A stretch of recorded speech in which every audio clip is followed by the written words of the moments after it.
Welcome to another City Club Forum, and thank you for taking the time to make it out here today.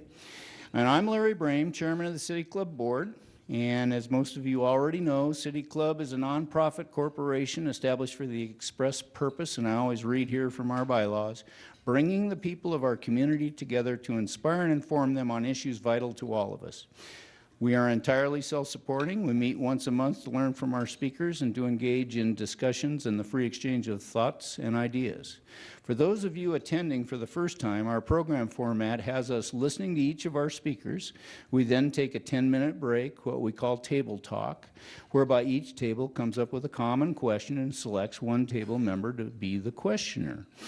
Now, this time, we will have a little twist. We have some engineers. They're very creative, and they have ways of eliciting information from the tables. It'll be a little different than, oh, Walter, you get to talk to yourself today. Anyway, if we get around to all the questions and everything's done, we can take individual questions at the end. And as I said, we're self-supporting, and this is where I express my gratitude to our sponsors. We're fortunate to have 17 corporate sponsors now. At our highest sponsorship level, the ambassador sponsors are the City of Missoula, the University of Montana, Cedar Mountain Software, the Missoula Independent Newspaper, the Downtown Association, and Blackfoot Connect to More. It's not telecommunications anymore, right, guys? Yeah. So that's our highest level sponsors. And let's see. Oh, KECI TV, NBC Montana is also at our highest level. Next level of sponsorship is Garlington Lawn and Robinson, Attorneys at Law, Missoula Federal Credit Union, Northwestern Energy, and Missoula County. Then we have our other sponsors who are just regular sponsors, and they are the WGM Group, the Bjornson Law Offices, Morrison Meyerly Engineers, the Art Missoula Nonprofit, and the United Way of Missoula County. And this month, I'm happy to announce another Missoula business has stepped up to support our worthy cause. And at this time, I'd like to welcome Poteet Construction Company. And Deb Poteet, would you stand up? Thank you very much. Okay, so we also have a great board of trustees, and I'd like them to all stand up now. If you're a trustee, please stand. I see a couple there. There's some out in the hallway. Brandon, Brett, are you guys standing? Brandon, okay, everybody sit down except Brandon and Brett. Thank you. Okay, so with those two guys standing, they are, I know who they are, but I better read it or it could get crazy. Brandon is the Business Development Officer at Missoula Federal Credit Union, poker player, Rotarian, good man. Brett is totally a recycled guy and sustainable, and he's the leader of a group I belong to, the Five Valleys High Performance Building Collaborative. I'm the only guy in the group that can actually say that. And he's green, and he's the founder and the lead specialist with his company named Treeline Strategy. So our next program, March 13th, is our annual State of the Community program, featuring the Mayor of Missoula, John Engen, the Chairman of the Missoula County Commissioners, I think that's Gene Curtis this time, and the Interim President of the University of Montana, Sheila Stearns. The forum will be moderated by Kathy Best, editor of the Missoulian. Is that right? That's right. And now, with those announcements out of the way, I'd like to introduce our program chairwoman. And it's our City Club trustee and executive director of one of our sponsors, United Way of Missoula County, Susan Hay Patrick. Thanks. So If you look up infrastructure in the dictionary, there are at least 12 different definitions. The basic physical and organizational structures and facilities, buildings, roads, power supplies needed for the operation of a society or enterprise. And infrastructure is very much on the minds of Montanans currently, including at our legislature. Most of the time we hear about infrastructure, it's preceded by the word crumbling in media reports.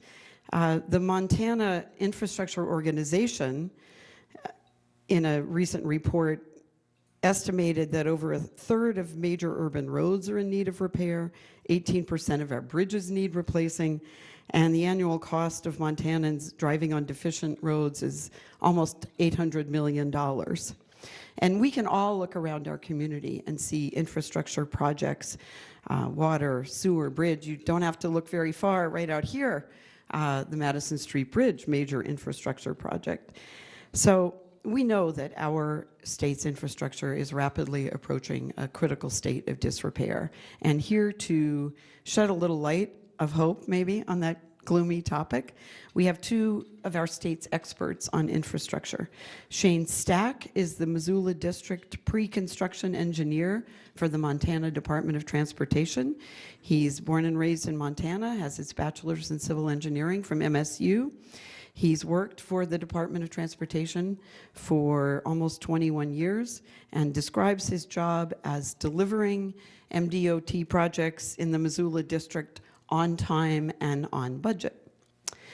We also have, yay, we also have Jeremy Keene, principal engineer at WGM Group, who has over 2 decades of experience in urban planning, roadway design, streetscaping, bike and ped design, and public involvement. So he has a very well-rounded perspective for us. He's a LEED accredited professional, really has a deep understanding of the connection between urban land use and sustainable design.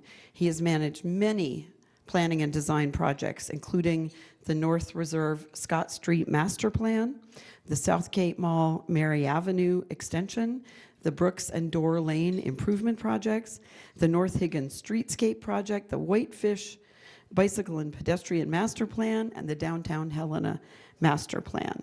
So his experience will give us a great perspective on how to get good results for our community in a rapidly changing environment. So I think Shane, no, Jeremy's going first. Sorry. Shane's going first? No, Shane's going first. How many times do you have to tell me this? Shane is going first. So please welcome Shane Stack.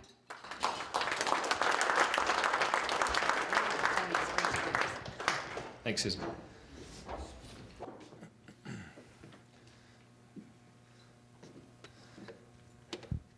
All right. I want to talk a little bit about the funding, and we'll start off by talking about the gas tax, and this is how revenue is generated for transportation projects, at least on the state and federal side. On the state side, we're charging 27 to 28 cents roughly per gallon, and that gas tax was set in 1994. We're typically generating about $7.5 million per cent of gas tax. $5 million on the gas side, $2.5 million on the diesel side. So if you raise that a penny, that's about the additional revenue you'd expect to see. Federal, you're at 18.4 on gas, and then diesel is quite a bit higher at 24.4, and that was set in 1993. So both state and federal, you haven't seen much change in quite some time. Cost to the taxpayer, just wanted to give you a perspective on what you probably are paying. If you're driving around 12,500 miles per year at 25 miles per gallon, and that's like a truck, a little bit worse than a truck, or I guess a little bit worse than a really good gas mileage car, I suppose. You know, your Priuses are getting 45. Some diesel cars are in that 45 range too. So 25 is kind of a reasonable expectation to get as far as miles per gallon. That's going to get you around 500 gallons per year. You would expect to pay around $230 a year, close to $20 a month. If you buy a $4 coffee every day, that's $1,460. My phone bill is around $960 a year. We pay about $1,200 in electric every year. So what I pay in road fees is pretty small compared to some of these other things that I'm paying for. So, state funding, when you go to the pump and you fill up, the money that's generated goes into the Highway State Special Revenue Account, or the HSRA, and I'll probably call it the HSRA from now on. It's a restricted account, so the funding that goes into that account can only be used for transportation purposes. So we're not taking that out and building, let's say, a library or a fountain somewhere. It's got to be used for roadways. So. The balance, we've seen a steady decline in the account balance. We had around 111 million in there in 2011. That's dropped down to 36 in the kind of that 2015, 2016 range. And we continue to see a decline in the balance of the HSRA. We like to have around $40 million in there as a balance, and how we pay our contractors. We bid a project, contractor does the work, and they're sending us invoices pretty regular to get paid for their work. We pay out of this HSRA account, and the feds reimburse us. So we have to have enough money in there to cover all those projects that are going on at once. And so we do go negative. When we do go negative, we have to borrow, and we're paying interest on that borrow. So it's important for us to keep that balance up. What do we see as far as revenues annually? In 2014, we had a revenue of $278 million. Out of that, the $207 million was generated through gas and diesel tax at the pump. We had GVW fees, so the commercial haulers, they're paying fees. That was $26 million. Indirect costs, the feds will reimburse us for indirect costs we have. So if we're working on projects, we have to pay for the lights, we have to pay for heating of the building, things like that. The feds pay us back, and that's where that indirect cost comes from. Expenditures, we spent $292 million in 2014. Okay, if you look at that first line, our revenues were $278 million. We spent $292 million. If you do the math, we're going backwards. And so we continue to see that obviously at a rate, because we were in $111 million in 2011, and now we're in that $36 million range. So we are going down in that balance in the HSRA account. What do we spend that on? Construction, $75 million, and we use that to match the federal aid. So we get $360 to $390 million from the feds annually to work on our roadways. We're running around, and I'll show this in a future slide, but we're running around 13 to 87%. So 87% federal on our projects, and around 13% state funded for projects, and that's how we pay. So if I had a $1 million project out there, 130,000 of state dollars would be used to pay for that, and then 870,000 out of the feds. So the feds pay for a good portion of our road construction in the state. Maintenance is where we really spend our state dollars. Majority of our state funds go towards maintenance of our roadways. We have around 13,000 center lane miles of roadways in Montana that MDT manages. So we've got a lot of mileage to try to maintain. We have some other expenditures. Department of Justice, DOJ, they get $37 million. Cities and counties, this is an interesting one. All the cities and counties split $16.6 million. Okay. And so when I go meet with cities and counties, they really generally don't have a lot of money coming in from gas tax revenues. Federal funding. So the FAST Act was passed in December of 2015, 5-year bill. FAST was Fixing America's Surface Transportation. That's what the FAST is. And I'll kind of, the next slide actually has some information on kind of what the limits were per year, but it authorized $305 billion for transportation, and that is highways and transit. What's interesting is, like the state, the feds are not getting enough revenues generated from the gas tax to fund transportation. And so the Highway Trust Fund, and the Highway Trust Fund is essentially the same thing as our HSRA account in Montana. It's where the federal dollars go to be doled out to the states. They had to transfer in $70 billion with the FAST Act to kind of keep things moving along. Over the last I don't know, 6 years, we've transferred $83.6 billion out of the general fund, or also there's a small amount out of the leaking underground storage tank.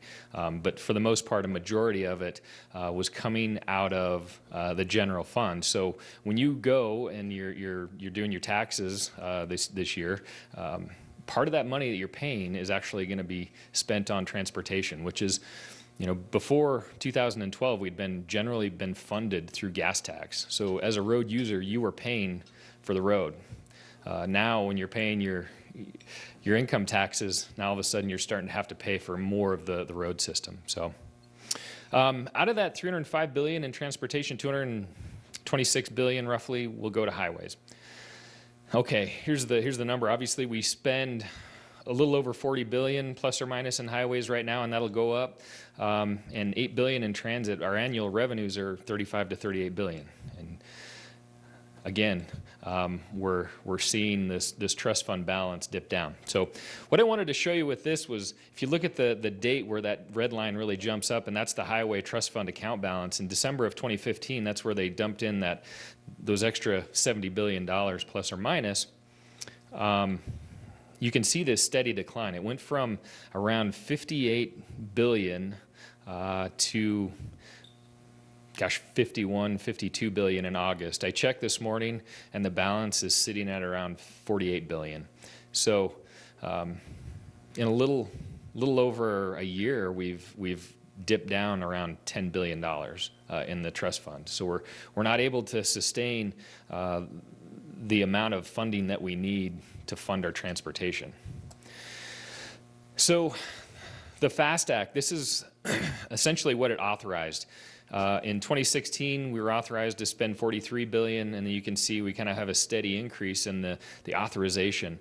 And what that means is the feds have basically said, or Congress has said, that this is the amount that you can spend. That doesn't mean that we're going to get that amount. That is a different amount. So annually, we get an idea of what we're going to get, and it doesn't always meet what we're authorized, but some years we're closer to getting that authorized amount than others. The important point here, though, as you can see, we're being authorized to spend more and more and more every year. The question is how is that going to get funded? And I guess you can continue to take out of the general fund, but at some point we're going to have to figure out a different way of funding, or change the way we're funding. So what's a project cost? So again, I talked about a federal aid project. We're looking at 87% of that would be funded through federal dollars, and 13% would be funded through state funds, on average. There's costs associated with design and planning these projects. Typically, we're running around 10 to 15% of the construction costs are what we're seeing on the preliminary engineering side or planning side. And similarly, we're running around 10% for construction engineering. We have to do inspection of that project. So there's some costs associated with that. We also have to buy right-of-way in a lot of projects, and we have to move utilities. So all those costs really add up.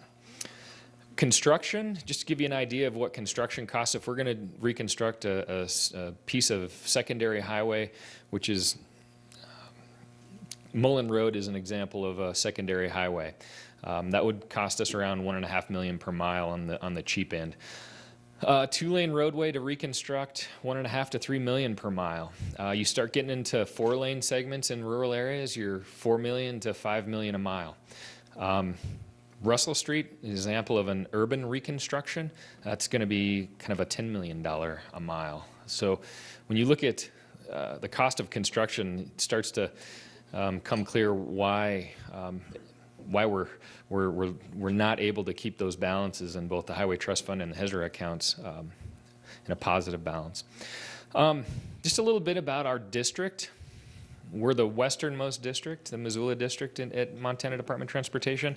We have 9 counties. We cover I-90 in the district, and we have interstate funds that are dedicated to I-90, National Highway System program, US 93 and US 2. Those are examples of National Highway System routes. Primary routes, Highway 200 in the Plains area, or Montana 35, the East Shore, those are examples of primary.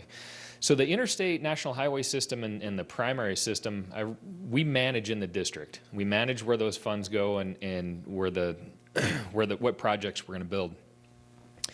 Secondary highways, example again, is Mullen Road or the East Side Highway down in Ravalli County. And then urban routes. Urban routes are in urban areas. Missoula is an urban area. Higgins Avenue is an example of an urban route. Both those secondary funds and urban funds are really managed more locally.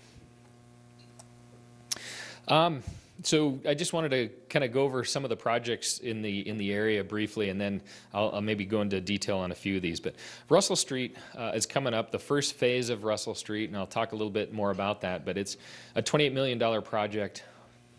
I've got spring of 2017 when that will be let. I'm very hopeful. We're actually in the right-of-way acquisition phase on that, and we're about halfway done. Madison Street Bridge, we're under construction right now. You probably saw that as you showed up to the presentation today. So that one's right around a $9 million project. I've got a schedule for you. I can show you that later. Orange Street Interchange, that's a $3 million job. That's under construction. Van Buren Street Interchange, that's an $11 million project, and we're hoping to let that one late 17, early 18. Higgins Avenue Bridge would be a rehabilitation project, and that'll go in 2020. That's an $11 million project. Bonner I-90 bridges, when the dam was removed out in the Bonner area, if you remember, the piers were really bolstered, beefed up, that sit in the bottom of the Blackfoot River as the Blackfoot enters the Clark Fork. They're so big that the channel is so narrow. It makes it tough to float through there sometimes. And I don't know if FWP has really been restrictive on allowing people to go through there.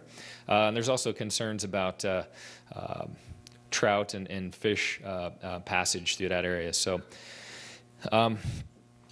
we will replace both those bridges. That project is going to be out on the street. We're going to go through a design build project. So that should be out on the street for the contractors and consultants to be working on probably sometime this summer.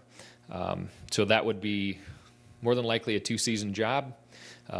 We'll do one eastbound or westbound first, and then the remaining bridge would be finished in the next year, essentially. So my guess is that'll be a 2018 and 2019 construction project. The piers will be removed. There will no longer be piers in the river. The piers will be on the edges. So it'll be great for those of you who like to float. So. Huson East, that is a reconstruction project of the Frenchtown frontage road. So if you're familiar with that area, it starts at Highway 93, and then you head west out to Huson along the frontage road. That entire project is hopefully going to be let this summer.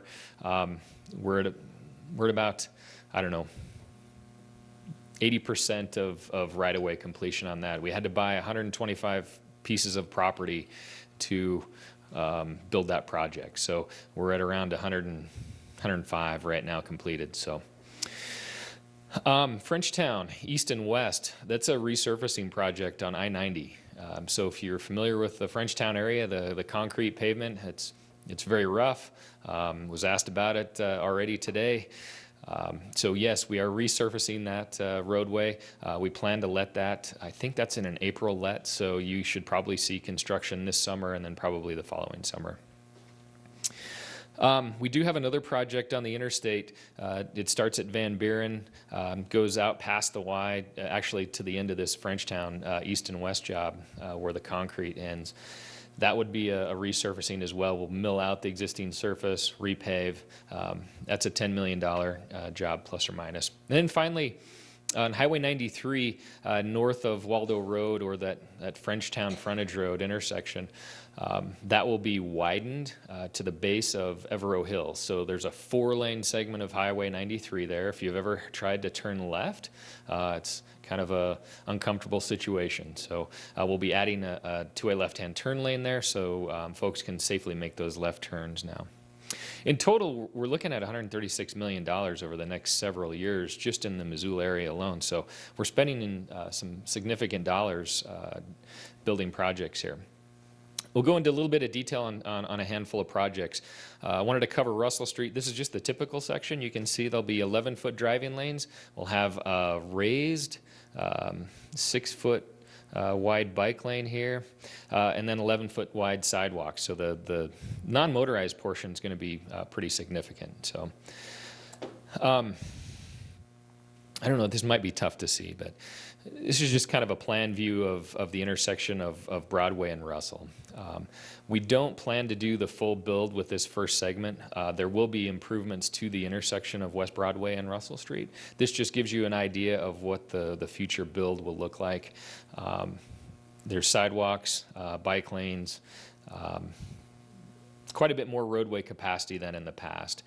You can see on the kind of the end of the bridge there, you'll have the shared use path that goes underneath the bridge now, and that'll be connected up to kind of similarly the way it's connected to Russell Street today. On the south end of the bridge, we again have the shared use path that goes underneath the bridge, and then a shared use path that'll come up and tie into the sidewalk, bike lanes. This is obviously a significant improvement over what's out there today. You can see the existing bridge on the kind of the top half or the downstream portion. So we'll build the upstream side first, and once that's done, demolition will occur on the existing bridge, and then new construction of the remainder of the bridge, and it'll be fully opened. I would imagine that's a 2-season project. River Road ties into Russell Street. Right now, it's a full movement approach. It'll just be a right in, right out, so you'll no longer be able to make left turns in and out of that roadway. That's just a rendering of what the bridge will look like if you're on the south side of the bridge looking towards the Equinox building. So it's kind of a nice looking rendering. Just wanted to show you this slide, Wyoming Street. If you've ever tried to make some left turns in and out of Wyoming Street, there'll be a signalized intersection there now, so left turns will be significantly easier. And then finally, the end of the project, these first phases will end at Milwaukee Way. The source is also there, if you're familiar with the area. The Milwaukee Trail will go underneath Russell Street. So this is just an image of what that might look like. So Russell, again, we're acquiring right-of-way. I think we have around 35 right-of-way parcels, and I want to say we're probably in the neighborhood of 17 to 16 completed or acquired. So we've got a ways to go. Hopefully, we can get those done, and essentially, when the Russell Street right-of-way acquisition is complete, we can move forward with construction. So Madison Street, we're under construction right now. I'll just have a few slides on that. Travel lanes will be 11 feet wide. The sidewalks will be 5 foot 7 inches. Bike lane will be 5 feet wide. The red circle kind of it circles the area of the pedestrian and bike facilities. The slide itself was actually out of our bridge study, and we had considered putting the bike lane behind the barrier. We needed more width, and Madison Street Bridge couldn't be widened, so we had to really utilize the space we had out there. So the bike lanes will be on the outside of the barrier, which is normal. Just wanted to explain, I guess, that we did kind of look at those options. So this will be. This is just a rendering of what Madison Street will look, or the bridge will look like. We'll have a black powder coated or painted 2 steel beam, essentially rail, on the outside for that barrier between the pedestrians and the motor vehicles. And then that outside rail will be powder coated black, decorative lighting, banners, and then there's some these kind of those blocks that are in between the rails. It's hard to see with this, but they'll have a University of Montana logo on them that the university is going to, they've provided us a kind of a design, and the contractor is going to add that. So it'll look pretty nice. Schedule for Madison, construction started in January on the first phase. They're supposed to be done end of April, and then they'll move into that southbound lane side. And they're supposed to be done in August with the whole thing. The underbridge is going to have to be closed when they build that second half, just because they don't want people under there while they're working on the structure. Briefly talk about Orange Street. That's under construction right now. It's just we're obviously adding the roundabout to the intersection there. I think the main difference now is that this 5th Street will tie into the roundabout, so it'll be a 5-legged roundabout. 5th Street will no longer come down to 3rd, and then it's going to be easier if you're trying to leave that 5th Street area. You won't have to make any lefts. You can make a right into the roundabout and out. Hoping that this alleviates some of the congestion at that intersection and also difficulties making left-hand turns. So. The parking area to the north has already been constructed. We'll have a shared use path that connects down past the roundabout. So pedestrian and bike facilities were improved with this one, as well as improved capacity for roadway. So Van Buren Street interchange. We'll be adding 2 roundabouts on the eastbound and westbound ramps.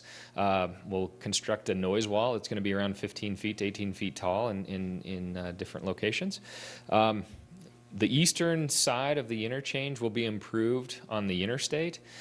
The western side, not so much, just because of the fact that there's a river or a creek there. The Rattlesnake is there, and we've got the structures that we would have to widen in order to make improvements to that west side.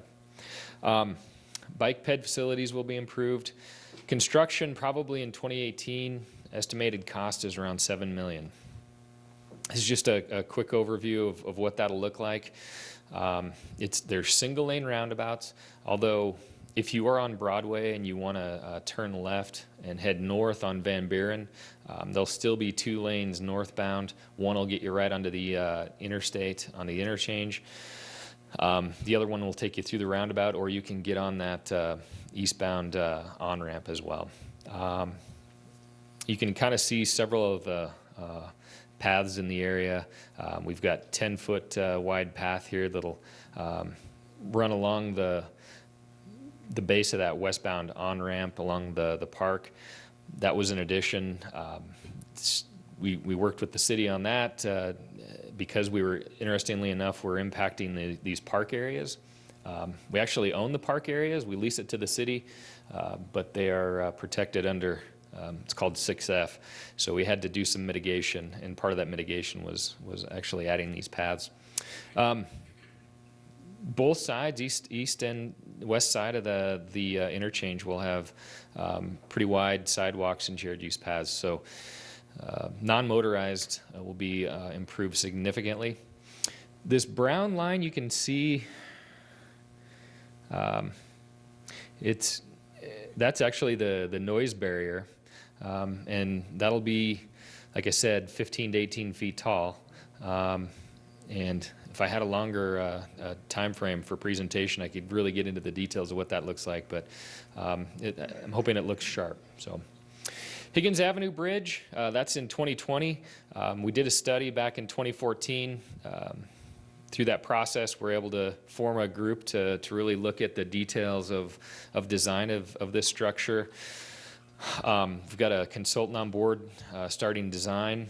We're expecting the cost of that structure to be around $11 million. I think the most interesting thing with this one is that we've got, it's called an FRP deck on the west side, a fiber reinforced polymer. It's a really lightweight deck. It's the same deck that was used on the Reserve Street Bridge that was just built on the south end of Reserve. So we had, I guess, some pretty big limitations on how wide we could make Higgins because of the substructure was not, I guess, strong enough to hold a wider, bigger Higgins Street Bridge. What we were able to do was go with these lightweight materials and then still use that same substructure. So that really narrow sidewalk that's out there today will now be 12 feet wide on the, or 13 feet wide, I'm sorry, on the downstream side, and then 12 feet wide on the upstream side. It will be a mix of bike and pedestrian, though. So it'll be a little bit different. All right, Jeremy, I will let you run with it from here.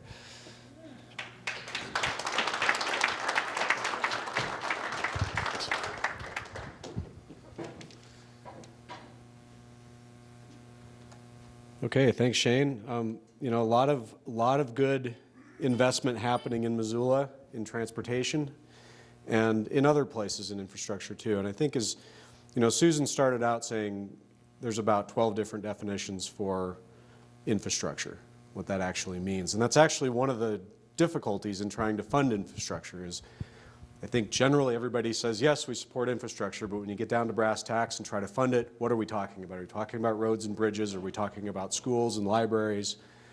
What is infrastructure? And that's often one of the sticking points when we actually try to get infrastructure funded. Bear with me here. Okay, there we go. So I'm going to start out with a little video here. The Montana Infrastructure Coalition is a group that was formed ahead of the legislature this year in an attempt to get some common buy-in on what is infrastructure and how do we go about funding it. So the Infrastructure Coalition was a group of, it's made up of industry folks, contractors, engineers, cities and counties, trying to come together and find some common solutions to actually funding the infrastructure deficiencies that we have. And I think, you know, Shane pointed out that our funding picture is changing in the sense that we're finding that things cost more. The price of building things has increased, and our funding formulas haven't really changed.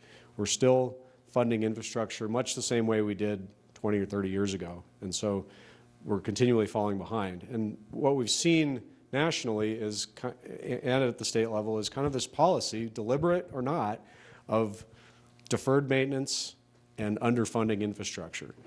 And that's starting to come home to roost. I was over in Helena. I'm going to skip that. I was over in Helena last week, and the mayor from Bozeman, Jeff Krause, was testifying in front of a House committee, and he said, I'm really sorry with the mess we've left you. We had a big party, and we've left you a terrible mess. And the problem is that the folks that are now making legislation and trying to find their way out of this have a terrible hole to dig their way out of.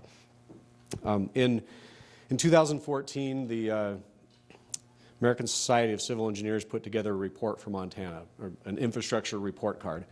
And they went through and they carefully looked at each category of infrastructure to see kind of what are the needs and what are the deficiencies and how are we funding it. And the grades aren't very good. Overall, Montana's GPA is a C-. So if my kid brought home that report card, I wouldn't be too happy. 68% of schools in Montana were built more than 45 years ago. The estimates are we need over $900 million to bring those up to a current good condition. Wastewater, we have 180 public wastewater systems. Many of them are 75 to 100 years old. Water systems, there's over 700 public water systems in Montana, 5,300 miles of piping.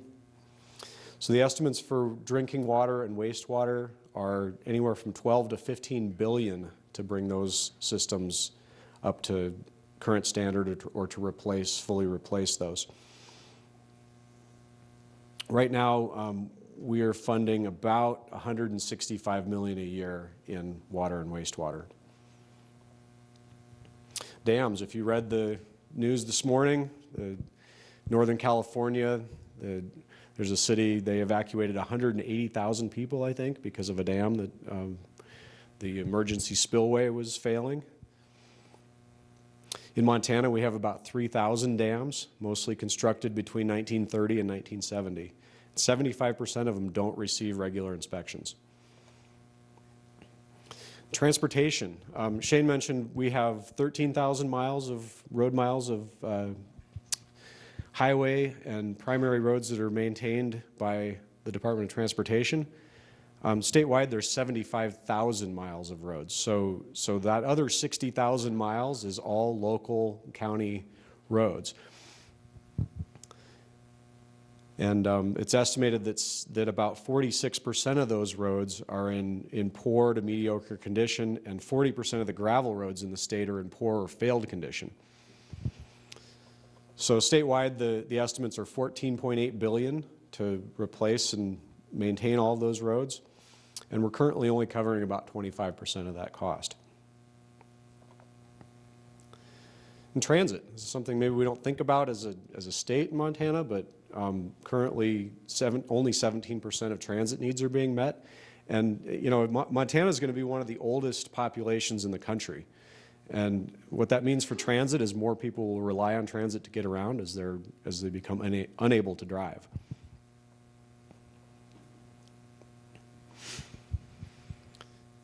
So why is infrastructure important to us? I mean, I think we all kind of recognize at the basic level it's about public health and safety. It contributes to our quality of life. It also affects our cost of living. Your transportation costs, your costs to buy power, to pay for your sewer, all those things are affected by infrastructure. It also affects businesses. Lost time, fuel costs, things like that all factor into the cost of doing business. But maybe one of the most important things that's maybe not always talked about is the idea of economic development with infrastructure.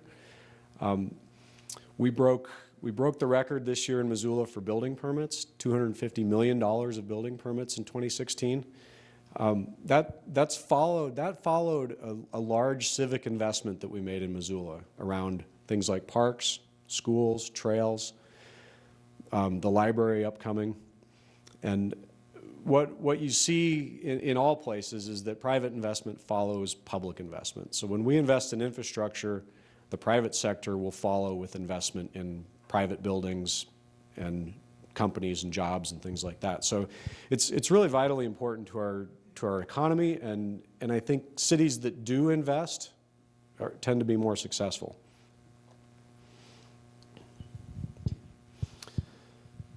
So one of our big struggles in Montana is that we're a large state with a small population. So we have a lot of area to cover, we have a lot of needs, but we don't have the population necessarily to support that. So Shane talked a lot about the federal and state funding formulas, and for a long time in Montana, we've actually benefited a lot from federal funding. What we pay in gas taxes, federal gas taxes, we actually get more back in return.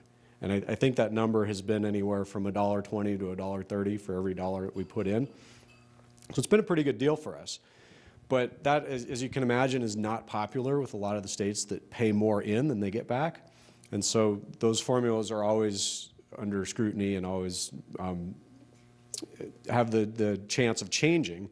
And so we're seeing not only at the federal level not completely funding the needs, but we're also in a situation in Montana where we may not see our same share of federal funding in the future. And unfortunately, with local funding in Montana, we don't have a lot of options. All of these things ultimately come back to property taxes. So you're probably seeing some new things like maintenance districts for roads or for stormwater, things like that. There's new taxes happening relative to those. We fund a lot of things with general obligation bonds. The school district bond is a GO bond. And we also have had some success funding with tax increment financing, and I'll take a minute to talk about that. So if you're not familiar with tax increment financing, this is what's happening with the Riverfront Triangle project, with Southgate Mall, with the old sawmill district. This is a form of public-private partnership that's enabled through state law. It lets cities and counties create a special taxing district to address areas that are underperforming. They're not paying their fair share or their past amount of property taxes. And so what this graph shows is the idea that as your tax revenues are declining in an area, let's take the old sawmill district as an example. This was the Champion Mill site. It at one time in the past had a lot of activity, a lot of valuable buildings and employment, and it paid taxes. When that mill closed in the 80s, that property value generally declined over time until it was an underutilized vacant property generating very little in taxes. When you form a tax increment district, you set that base tax value at the point when the district begins, and whatever taxes are in that district at that point continue to go to your regular taxing jurisdictions. So your schools, your county, your government all continue to get their same taxes. But it allows that district to take the new taxes, the increment, and reinvest in the district. And so as new projects become possible, the city can use that tax increment money to finance infrastructure to help support those private projects that would maybe otherwise not happen. And so, like in the case of the old Sawmill District, the city was able to help with building Silver Park, a great amenity for that development, and Wyoming Street, which is an important transportation connection.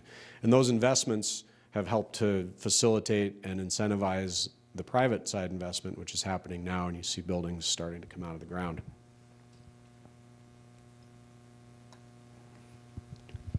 So another example is the Southgate Mall project. This will create a new public street on Mary Avenue.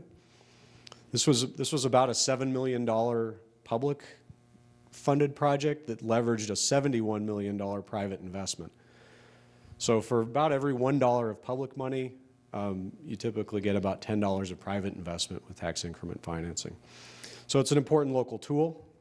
It's one of only a few. So here's what's happening at the legislature right now. And I'm certainly no expert in this. This is a very dynamic process.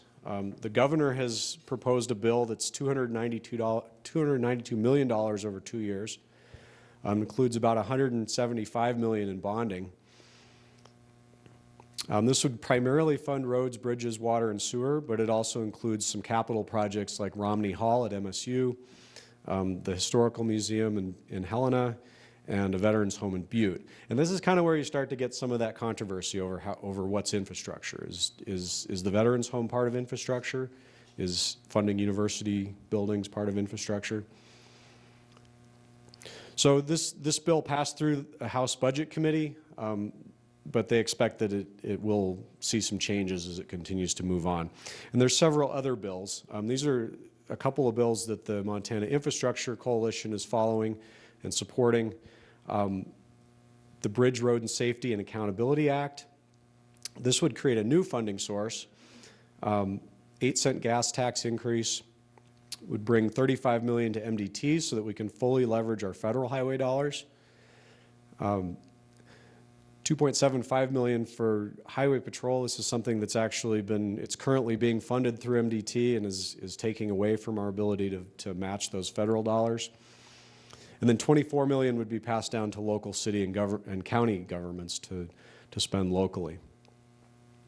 This bill is, I believe, let me see here, it's expected to be available probably this week, and they'll start talking about it over in Helena.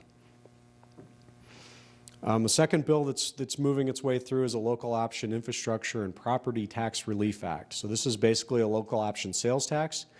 It would enable the cities and counties to put on the ballot a local tax on luxury items like hotels, restaurants, bars, other retail items, excluding certain basic necessities, automobiles, appliances, groceries, things like that we might not want to tax.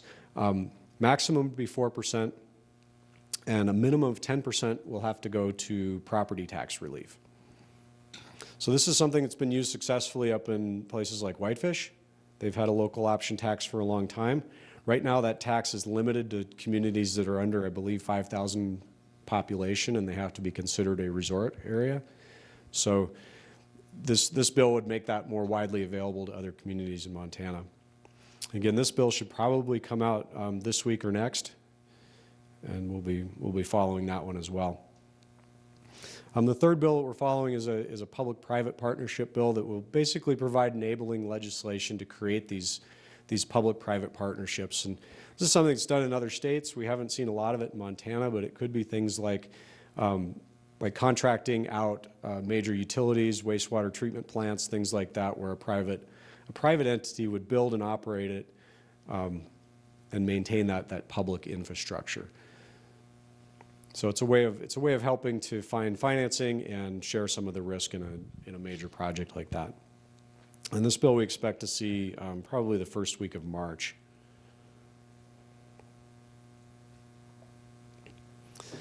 So I'm going to pass this back to you now. So this is our table talk, and this is fairly flexible, but I think the idea here would be to talk amongst yourselves. I want to ask you 3 questions, and you're welcome to come back with questions for myself and Shane. But what I'd like you to think about is, what is critical infrastructure? What's really important to fund? What do we need to prioritize? And what are Missoula's most pressing needs? I think, you know, we talked a lot about transportation. What else do we need to do in Missoula? And finally, how should we pay for it? What's the most equitable way to pay for it? How do we come up with that necessary additional funding to make some of these things happen? Okay, so thank you very much, and we'll be on hand. Try and do it in 5 minutes, because we're running a little long. Yes, and if you come up with another question, that's okay too. It doesn't fit into these heads. Absolutely. So we'll quit. Okay, I think we should start asking these guys some questions. Have you guys got a question? Everybody got a question? You got a question? Doesn't sound like it yet. Shane? Jeremy? Do you guys want to both come up here and answer questions? You guys have a question?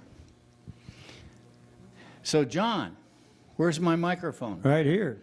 Okay. But My having, answer- having trouble raising questions here. So, here's one. Our question, hello. Our question is, we kind of throw out these numbers, 25 million, 10 million, 12 million. That's a lot of money.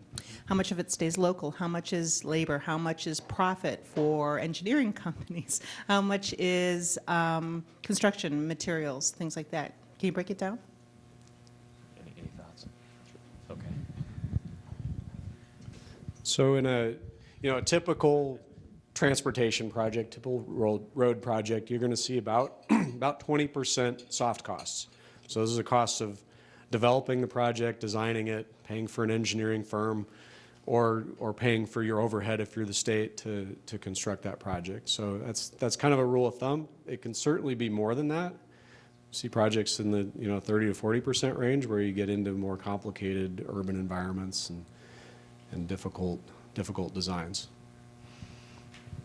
So I guess I would just add to that too, if you don't mind. And then when you kind of asked about local, how much of it stays locally, and I can't tell you, but I can tell you that typically, you start talking about materials. A lot of materials we have to get off-site. I mean, we're not building guardrail in Missoula, Montana, but what we do have typically locally is the gravel sources are going to be very local. The contracting companies are going to be generally local.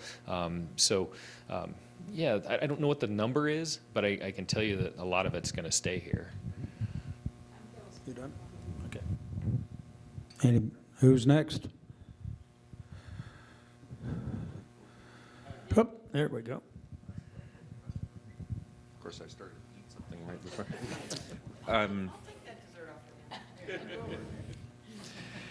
Just looking at the list of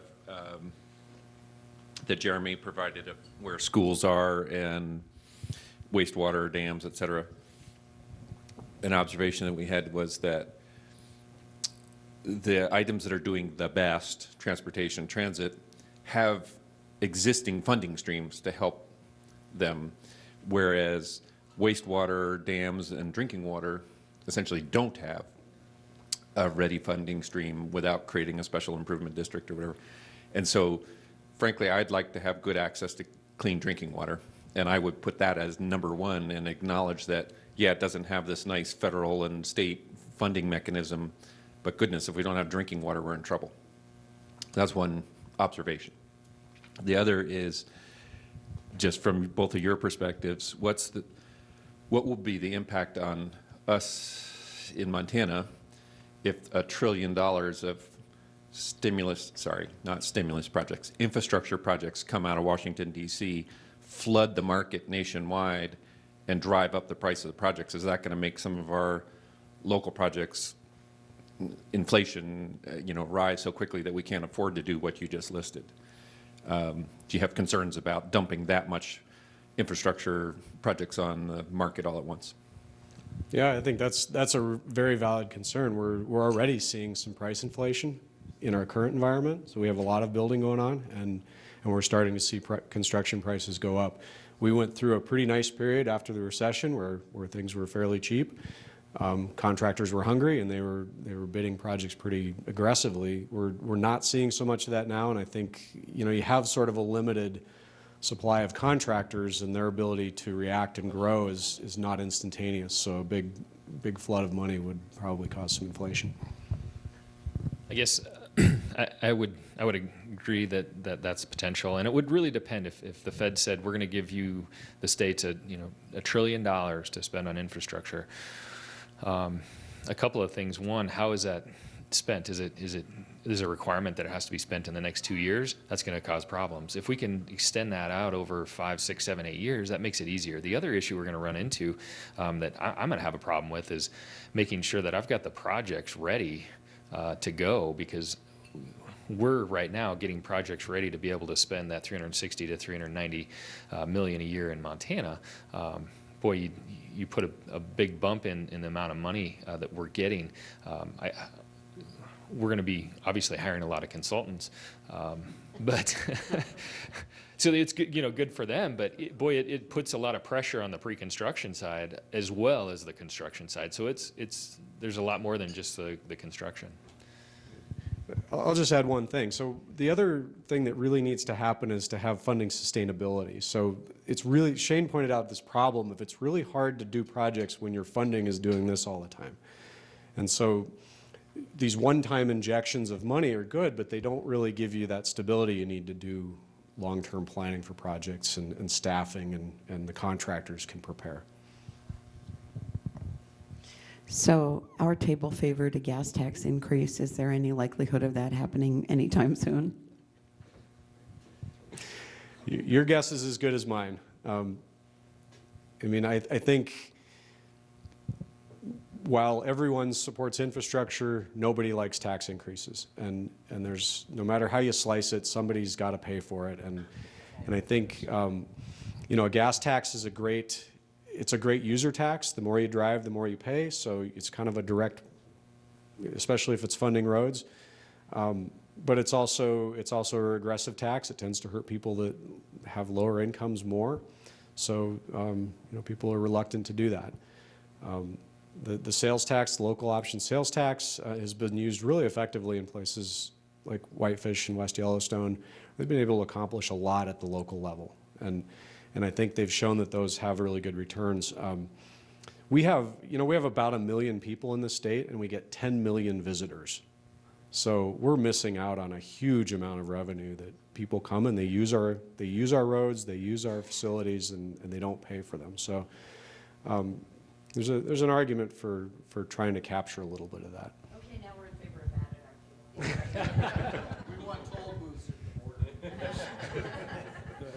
Just to follow up on that gas tax, instead of increasing the gas tax, why not make it the same rate that it was when it was first adopted? So index it for inflation? Yeah, index it for inflation.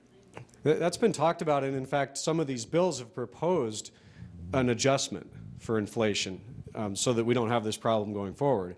And that's one of the things in the current bill that I highlighted, that got axed. So it's a little bit of that, trust issue of, we want to kind of control and know what that increase is ultimately going to be, but it can be short-sighted because we know there will continue to be inflation. Is there still an ENR index? I used to use that for everything. Engineering News Record Index for construction, how inflation. Yeah. Looks like we don't use it. Well, I haven't looked at it in a long time. Do you look at? I don't, but we're supposed to ask for the money. Yeah, Larry, I haven't looked at that. Typically what we do is we track our prices. So we're getting bids. Yeah, we're getting bids monthly. And so we track what those prices are. And so we manage and keep track of our average bid prices. And then when we're putting bids together, we know kind of where that should fall. So one of the marks of a good presentation is that there aren't a lot of questions. Anybody, is there another question around?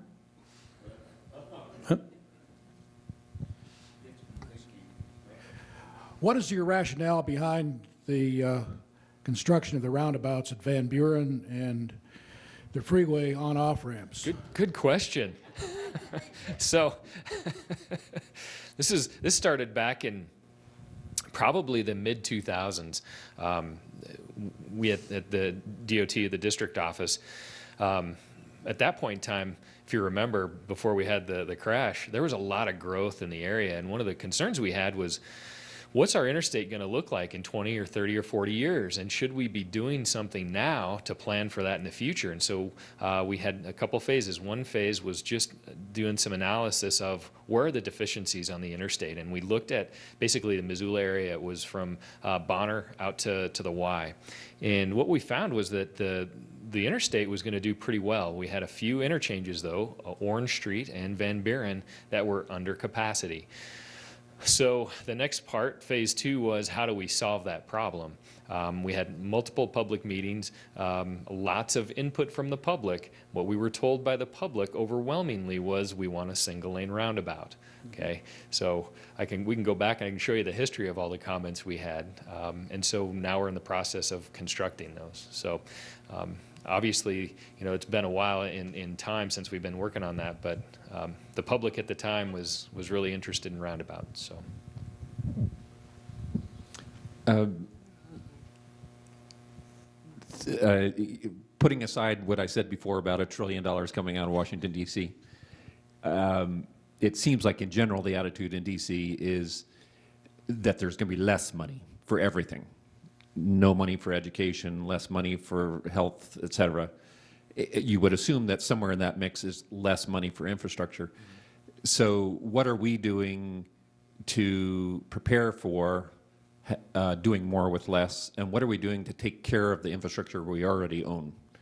Sure. Yeah, no, great question.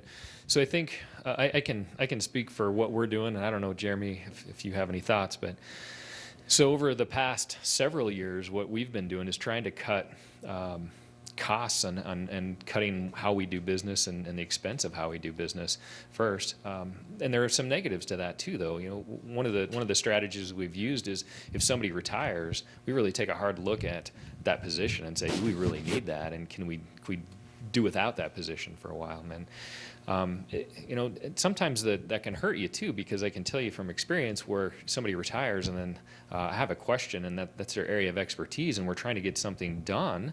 Our roundabout expert's out the door now, and then we don't have that individual anymore, and so there it becomes an issue. So we really have to take a hard look at, and that's just one example, a hard look at who do we hire and what positions. Next, I think we're going to have to look at maintenance and, how do we, what are we doing now and how can we cut?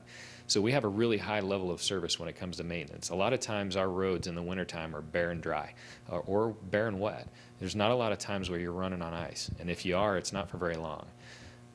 That, I don't know. I haven't heard from our agency that that's the answer. That's just a potential that you have out there, is cutting our maintenance. On the pre-construction side, it's pretty difficult because it's tough to cut the state side funding because you need that money to match the federal that's coming in. If you cut $10 million on the state side, that means you're losing $100 million in federal. I mean, that's big, and you don't want to do that. So one of the things I guess that we've done to try to cut costs, and we're still having to spend the state dollars to match the federal, is you do less infrastructure building and more maintenance work. So you're doing more overlays, more chip seals, more micro seals, more deck seals, less bridge replacement, less roadway reconstruct, which, in western Montana we have capacity issues. Well, in our minds we have capacity issues, and so we can't address those anymore at a certain point. So I don't know, and I got to tell you, we've been trying to do more with less for a while, and after a while it just doesn't work. I can tell you, it's just, and I think we've reached that with our agency. Is my experience has been, it doesn't work after a while. I'll just add that we're doing a lot of things in the public sector that we do in the private sector, which is we're really looking hard at our project delivery. How do we minimize the time it takes to design a project? So we're doing things like design build. We're looking closely at, like Shane said, the way things get maintained, so maintainable projects so that we know that not only can we build it, but can we maintain it going forward. And we've also realized a lot of times we have to focus on things like safety and not necessarily capacity. So some projects may address basic safety issues, recognizing we aren't going to be able to provide capacity at all times of the day for moving cars. And finally, I think technology is playing a big role in transportation. We're working on a signal project, a statewide signal project, where we're looking at new modern controllers and signal timings that are more adaptive and can move traffic with the same amount of lanes. And so those kinds of things we have to look at those and be innovative in the way we deliver. Great. Thank you, Jeremy. Thanks, Shane. I think, ladies and gentlemen, I think I've learned a lot today. I did anyway. And thank you for the intelligent questions. See you next time for the city community, what do we call it? State of the community. Yeah.